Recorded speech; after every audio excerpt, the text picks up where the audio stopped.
दशमी का दिन है और विजयदशमी के पीछे आजकल एक बहुत जो बड़ी गहरी चाल जो चल रही है, जिसे हम ये कहें कि लगातार जो मूल निवासी लोग हैं उनके मस्तिष्क को दिग्भ्रमित करके जिस तरीके से दशहरा का उत्सव मनाया जाता है, आखिर उसको अब बदलाव की ओर ले जाने की जो मुहिम है वो the Buddhist society of India यहाँ पर गुड़गांव में हम लोग मौजूद हैं, उनकी तरफ से चलाई गई है। और विजयदशमी आखिर क्यों मनाई जाती है, इसका असली सार और सत्य क्या है, जानने की कोशिश करेंगे। सर, पहले तो आप हमें अपना परिचय दे दें। मेरा नाम नरेंद्र बौद्ध। नरेंद्र जी, आप यहाँ पर जो विजयदशमी का पर्व मनाने की बात कर रहे हैं, क्या शिक्षा दी जो आपके मूल निवासी हैं उनको, क्या कहेंगे आप कि क्या कारण है दशहरे को छोड़ करके हम लोग विजयदशमी मनाएं? देखिए, ये आज बहुत ऐतिहासिक दिन है जी, कि जो अशोक विजयदशमी था उसको अशोक हटा के विजयदशमी करा। हाँ। और उसको दशहरे के नाम से प्रचलित करके जी, आज हमारे समाज को, या बहुजन समाज को भ्रमित करने का काम किया। वो अशोक विजयदशमी ये हिंसा को छोड़कर अहिंसा के मार्ग पर चलकर दया, करुणा और भाईचारा का पैगाम लेकर इस देश के अंदर इनका साम्राज्य था। हमारे जो मौर्य साम्राज्य रहा, अशोक हमारा सम्राट अशोक विजयदशमी उसी पर्व के रूप से मनाते हैं। और ये हमारा बौद्धों का बहुत बड़ा उत्सव है। ये भारत में नहीं, ये संसार में बनाया जाता है। जहाँ पर बौद्धों की परंपरा है, शिक्षा है, वहाँ पर ये चल रहा है। और ये लगातार इसमें वृद्धि हो रही है। हम आने वाले समय में चाहते हैं कि भारत के अंदर भी अशोक विजयदशमी बड़े उत्साह से मनाई जाए। नहीं, लगातार अब जिस तरीके से भारत की अगर बात करें, केवल भारत की, तो यहाँ पर रामायण रची जाती है, उसके बाद 9 दिन का पूरा मंचन होता है, और फिर जो है दशहरे को आग लगाई जाती है, रावण का जलाया जाता है। लेकिन जो असली कहानी है उसकी तरफ किसी का ध्यान, आखिर आप लोग जो जागृत करने की कोशिश कर रहे हैं, बहुजन समाज क्यों नहीं हो पा रहा है? मेन क्या है कि आज भी हमारा जो समाज है, खास जो बहुजन समाज है, वो अज्ञानता में जी रहा है। उनको ज्ञान का अभी जब तक इतिहास को नहीं जानेंगे तो हमें जो हमारा असली इतिहास है वो हमारा बहुत संस्कार, हमारे बहुत संस्कार, हमारे क्या लगती है कमी कहाँ आ रही है? कमी क्या है कि आने वाले समय में हमारा जो बुद्धिजीवी वर्ग है ना, ये आगे निकल रहा है और धर्मकार्य आगे कर रहे हैं। और उससे लोगों को कहा कि अब जागृति आ रही है, चेतना आ रही है। अब धर्मकार वहाँ रुकने वाला नहीं है। आज लोग ऐसे दलित समाज ही नहीं, आज हमारा बैकवर्ड क्लास भी इसके अंदर बहुत तेजी से भागीदारी कर रहा है और वो धर्म की तरफ बढ़ रहा है। और हम भारत को, भारतीय जितने भी हैं, हमें बहुत धर्म अपनी संस्कृति में वापस जाना चाहिए। या जो पाखंड जो अंधविश्वास किया है, परंपराओं को नहीं ढोना, और हमसे हमें निकल कर अपनी बहुत संस्कृति में हमें वापस आना है। यही आपको इस संदेश देना चाहता हूँ। इस बार एक बात ये कही जाती है, आपसे जानने की कोशिश करेंगे कि एक समय था जब ये बुद्धिस्ट कंट्री कहा जाता था। अब अगर कोई प्रधानमंत्री है या बाहर जाता है तो फिर से वही बात हो रहा था कि हम बुद्ध की धरती से आए हैं, परंतु यहाँ आने के बाद इतना परिवर्तन क्यों हो जाता है? वो हिंदू कैसे बन जाते हैं? देखिए, वो व्यवस्था को समझते हैं कि इस देश को सोने की चिड़िया और बौद्ध धर्म के नाम से ही जाना जाता है। बुद्ध ने और सम्राट अशोक ने अपने बेटी संघमित्रा और महेंद्र रतन से ये काम बौद्ध धर्म का प्रचार प्रसार किया। तो जो विदेशों में पहचान है हमारे देश की बौद्ध के नाम से ही है, लेकिन यहाँ ये मनुवादी लोग अपनी व्यवस्था और अपने ये शासन पर कायम होने के लिए उस विचार से भटकाने के बाद और अपनी व्यवस्था पर रूढ़िवादी व्यवस्था को लागू करते हैं। इसीलिए वो अपने यहाँ देवी देवताओं और अपने अन्य तरीके की, आपने तो रूढ़िवादी सभ्यता कह दी, मगर मानने वाले तो हमारे ही लोग हैं ना, उनको हम लोग आखिर समझा क्यों नहीं पा रहे? कितने साल हो गए फिर भी नहीं समझ पा रहे क्या? देखिए, हमारी कुछ शिक्षा में कमी आई है, जो कि हमारे जैसे नालंदा विश्वविद्यालय जैसे से इतिहास को खत्म किया गया, उसी तरीके से धीरे धीरे अभी समाज उस लाइन पर आ रहा है, शिक्षित हो रहा है। भिक्षु संघ के माध्यम से भी जैसे जैसे भिक्षु बढ़ रहे हैं उस धर्म का प्रचार प्रसार हो रहा है। तो समय लगेगा, क्योंकि बहुत प्राचीन व्यवस्था को इतनी जल्दी से पुनः विस्थापित नहीं किया जा सकता। लोग शिक्षा के माध्यम से, बाबा साहब ने भी कहा है कि जितना भी अपना इतिहास को पढ़ेंगे, शिक्षा पर मार्ग चलेंगे, उतनी ही जल्दी जागरूक होंगे और अपनी पुरानी व्यवस्था को लाने में सक्षम होंगे। आप बौद्धाचार्य भी हैं, क्या कहेंगे बौद्धाचार्य के माध्यम से कि हमारा ना जो बहुजन समाज है वो इस रूढ़िवादिता को छोड़ सके? रूढ़िवादिता को छोड़ने के लिए हमें तो क्या है कि शिक्षा का प्रसार ही, बौद्ध धर्म का प्रसार प्रचार करने की ड्यूटी मिली है, और उसमें हम कोई कोताही नहीं बरतेंगे। आप जिस स्थान पर अब हम खड़े हैं, ये एक बहुत ही फेमस जगह है। यहाँ से बहुत सारे ऐसे निर्णय दिए गए हैं। यहाँ पहली बार संविधान दिवस मनाया गया, वो पहली बार हमने यहाँ संविधान, उससे पहले 26 नवंबर को कोई संविधान दिवस नहीं मनाया जाता था, वो यहाँ से सारे देश में मनाया शुरू किया। हमने एक एक चीज़ ऐसी यहाँ से शुरू की है जो पूरे देश में मनाई। बहुत सारे रूल हमने यहाँ बदलवाए हैं। ये भूमि बहुत ही संघर्ष की भूमि है और इसी भूमि से आज हमने हरियाणा में बौद्ध धर्म को जागृत करने का, बढ़ाने का बीड़ा उठाया हुआ है और इस काम में हम पीछे नहीं हटेंगे। बाधाएं तो आती हैं, आती रहेंगी, लेकिन पीछे रुकने वाले नहीं हैं। इसमें हम जो भी प्रयास, आपने भी देखा, हमने धम्मपद की किताब भी दी, एक पत्रिका भी दी, क्योंकि हमारे समाज में को सारा पूरा लूट लिया गया है, चूस लिया गया है, उसके पास है ही कुछ नहीं, इसलिए वो खरीद तो सकता नहीं। तो हम लोगों ने सोचा कि उनको अपने खर्चे से दें। तो ये बौद्ध धर्म का प्रचार प्रसार का ही एक तरीका है। हमारे सीनियर और हम जूनियर सभी लगे हुए हैं, बार बार प्रोग्राम करेंगे, बौद्ध वंदना करेंगे संडे को और लोगों को जागृत करने का पूरा प्रयास करेंगे। और हरियाणा की मैं वायदा करता हूं कि हम इसको पूरा प्रचार प्रसार करने में अपनी कोई कोर कसर नहीं छोड़। सर, जैसा कि अभी ये कहा गया है कि लोग बाग चाहे गीता हो चाहे रामायण हो, उसको फ्री में बांटने का काम करते हैं और बहुजन समाज को बरगलाने का काम करते हैं, परंतु हमारी जो संस्थाएं, जैसे कि आज यहाँ देखा गया, धम्मपद और पत्रिका बांटी गई हैं, ऐसा काम क्यों नहीं कर पाता आखिर? देखिए, आप समझते हैं कि जो बहुजन समाज है, जो जिसको कहे SC ST वाला समाज है, इसके पास संसाधनों की कमी है। जो भी संसाधन है वो उच्च वर्ग के लोग लिए बैठे हैं और जो थोड़े से लोग अब संपन्न हुए आगे निकले हैं, उन्होंने इस चीज़ का बीड़ा उठाया। और आप कह रहे थे कि भाई मैं बौद्धाचार्य हूँ, भारतीय बौद्ध महासभा से जुड़ा हुआ हूँ। लोगों को अल्टरनेट चाहिए। ये लोग दिवाली मनाते हैं और हमारे बच्चे जब दूसरे पड़ोसी दिवाली मनाता है तो हमारे बच्चे कहाँ जाएं? तो उसका अल्टरनेट हमें चाहिए। तो भारतीय बौद्ध महासभा इस पर काम कर रही है और उन्होंने कितने ही जो है ना त्यौहार निकाले हैं कि उसके एवज में ये किए जाएं, क्योंकि जब तक लोगों के पास अल्टरनेट तो हमारे ही थे, लेकिन उन्होंने भरगलाने के बाद ये सब भ्रमित कर रखा है। तो हम सच्चाई को क्यों नहीं बता पा रहे हैं? सच्चाई तो देखो, ऐसा जो चीज हजारों साल से चली आ रही है उसको आप इतनी जल्दी कैसे तोड़ पाएंगे? और जब तक सबसे बड़ा साथ है सत्ता का, जब सत्ता का साथ होगा तो ये सारे जितने जो आजकल इधर वो घूमते हैं वो सारे आपके साथ होंगे, सत्ता के साथ है वो सारा। सम्राट अशोक जो है राजा थे, उनके टाइम में, कनिष्क के टाइम में, हर्षवर्धन के टाइम में हमारा फला फूला। इवन भगवान बुद्ध के टाइम में भी जो है, जो समकालीन राजा थे वो सब ने सपोर्ट किया। बात वही आती है सर कि एक समय को जब सोने की चिड़िया कहते थे, वो समय अशोक का था। बुद्धिज्म यहाँ पूरा फला फूला, उसके बावजूद अब जो है बुद्धिज्म तो खत्म होने के कगार पर है। और हमारे जो सत्ता प्राप्ति की जब हम बात कर रहे हैं, तो जो अपने बहुजन समाज के लोग हैं, जो पार्टियां हैं, उनको लोग वोट नहीं करते। नहीं, ऐसा है, इस पे मैं थोड़ा सा बोलूँगा तो थोड़ा गलत हो जाएगा। जो हमारी पार्टी है ना, वो कर क्या रही है? मैं अच्छी तरह जो है ना पिछले 5 साल से इन्वॉल्व हूँ इन पार्टियों के साथ में, सिवाय चंदा इकट्ठा करने क्या कर रही है?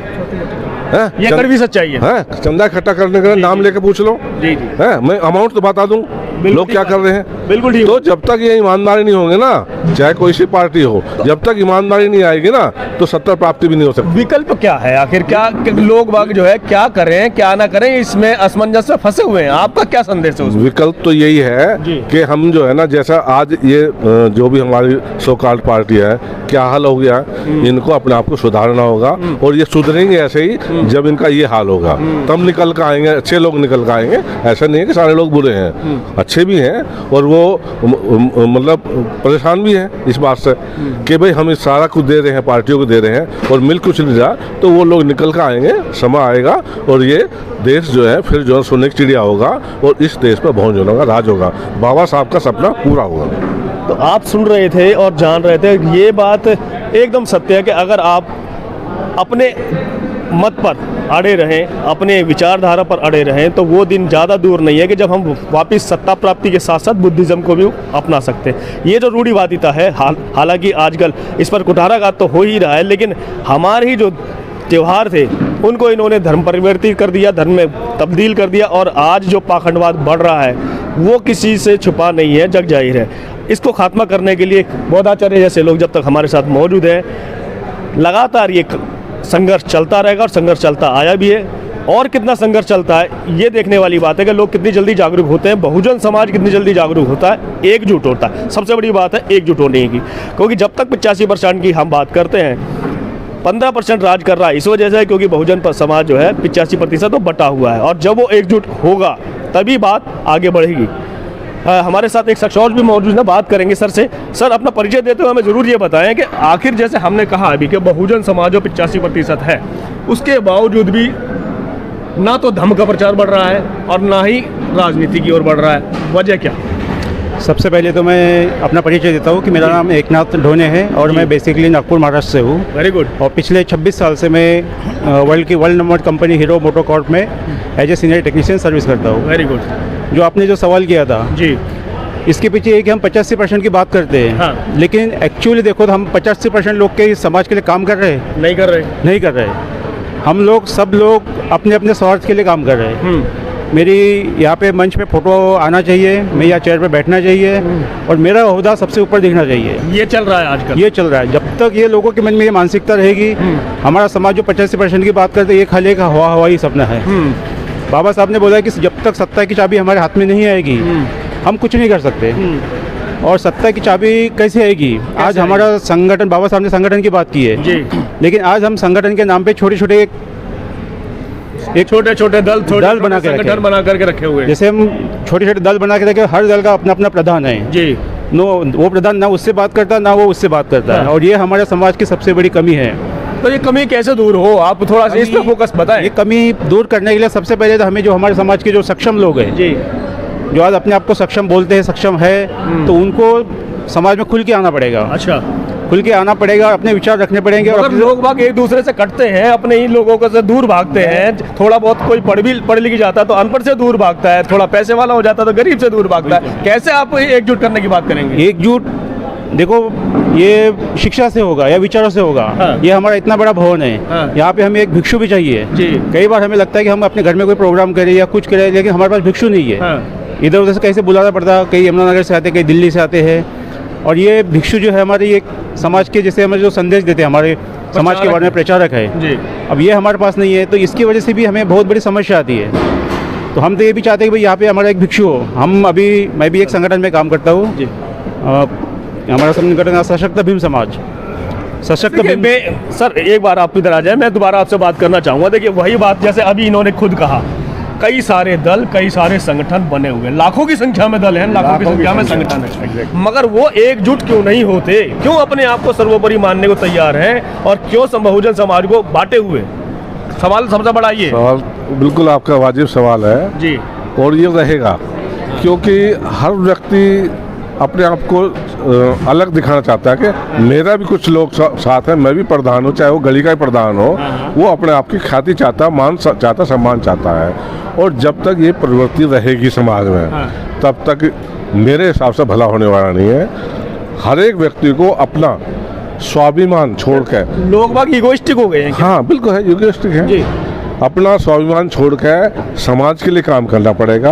बाबा साहब की जो विचारधारा है, यदि उस पर या बुद्ध की विचारधारा है, तो उसमें तो वो नहीं है, इगोइज्म नहीं है, अपना जो है अहम नहीं है। वो छोड़ कर यदि सच्चे मन से काम होगा तो कोई बड़ी बात नहीं है। क्योंकि 15% जो लोग इतना बड़ा काम कर सकते हैं, तो मैं तो कहता हूँ इनमें से 20% भी आ जाएंगे तो बहुत उससे बड़ा काम हो जाएगा। तो एक आखिरी सवाल मैं दोनों से जवाब चाहूँगा। सवाल सिर्फ एक ही है कि जितने भी पार्टी के लोग हैं या संगठन के लोग हैं, उनको दरकिनार करते हुए बहुजन समाज को और पार्टी के दलों को आप दोनों का संदेश क्या है अपने अपने मत से? जी।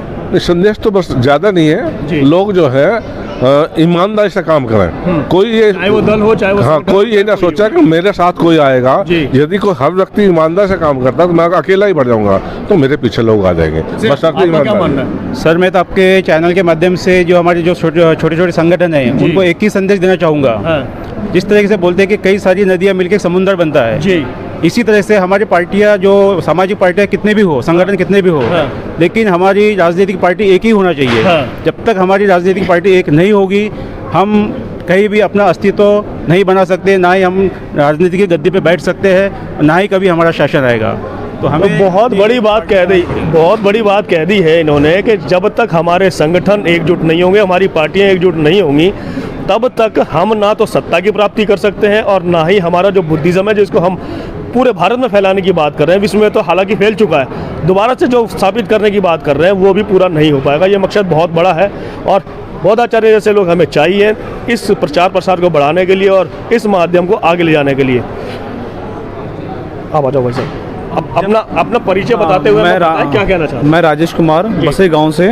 जब तक हमें अपने समाज का इतिहास हमें मालूम नहीं होगा, जब तक हम समाज के लिए हम कुछ नहीं कर सकते हैं। और ये इतिहास बताने के लिए हमें, जैसे मुसलमानों में जगह जगह मस्जिदों में मदरसे होते हैं अपने समाज के ज्ञान देने के लिए, तो ऐसे बुद्ध विहार भी तो बहुत सारे बने हुए हैं। मगर हाँ, मैं वही कहना चाह रहा था कि मैं बौद्ध धर्म की दीक्षा लेना चाहता हूँ, मगर मुझे एक दो जगह जानकारी मिली कि मुझे फरीदाबाद जाना पड़ेगा गुड़गांव से, या अभी यहाँ संगम बिहार से। यहाँ पर एक चीज़ और भी है, गुड़गांव में कोई जब बुद्ध में एक ऐसा है कि तो स्वयं अंगीकार किया जाता है, स्वयं बनाया जाता है। अगर आपको ज़रूरत है तो आप किसी भी को भी कॉल कर सकते हैं और उसको अपने घर पर भी बुला करके शामिल हो सकते हैं। ये भी इसमें परंपरा है। तो आपको इस बात के शायद नॉलेज नहीं है। हाँ, मुझे इस चीज़ की नॉलेज नहीं है। मैं अभी 3-4 साल से जुड़ा हूँ। हाँ, ठीक है। सामाजिक संगठन में उससे पहले मैं अपने बिजनेस में लगा रहा। बिजनेस करते करते मुझे लगता है कि बिजनेस तो अपना स्टेबल है, अब दाल रोटी चल रही है बाबा साहब की कृपा से। अब मुझे अपने समाज के लिए कुछ करना है, समाज के लिए आपके पास है। हाँ, समाज के लिए कुछ करने के लिए थोड़ा सा पहले समाज को सुनना जरूरी है, समाज को सुनना जरूरी है, समाज को पढ़ना जरूरी है। और जब तक हम समाज को पढ़ेंगे नहीं, सुनेंगे नहीं, जब हमें समझ नहीं आएगा हमारे साथ क्या क्या हुआ, इसके लिए हमें फिल्में देखनी है, अपने समाज के ऊपर जो हाँ बनी हुई फिल्में देखनी है। और दूसरी बात, राजेश कुमार बसी गाँव से, गुड़गांव से। बहुत बढ़िया। तो आपने एक बड़ी बात सुनी है और जैसे कि जागरूक हैं और इस समय ये चाहते हैं कि मुझे जो है वास्तव में वापस अपने धम्म में वापस आना है, तो कोशिश कर रहे हैं और जानने की कोशिश कर रहे हैं। और हर उस व्यक्ति को जो बहुजन समाज से जुड़ा हुआ है कोशिश करनी चाहिए अपने इतिहास को जानने की, क्योंकि एक कहावत है, बल्कि एक सच्चाई है जो कही गई है कि जो कौम अपने इतिहास को नहीं जानती वो अपना इतिहास बना भी नहीं सकती। सीधी सी बात है, इतिहास जानना बहुत ज़रूरी है, तभी आप कुछ स्थापित कर पाएंगे। इसी के साथ मैं सुनील अबे, HD न्यूज़ इंडिया।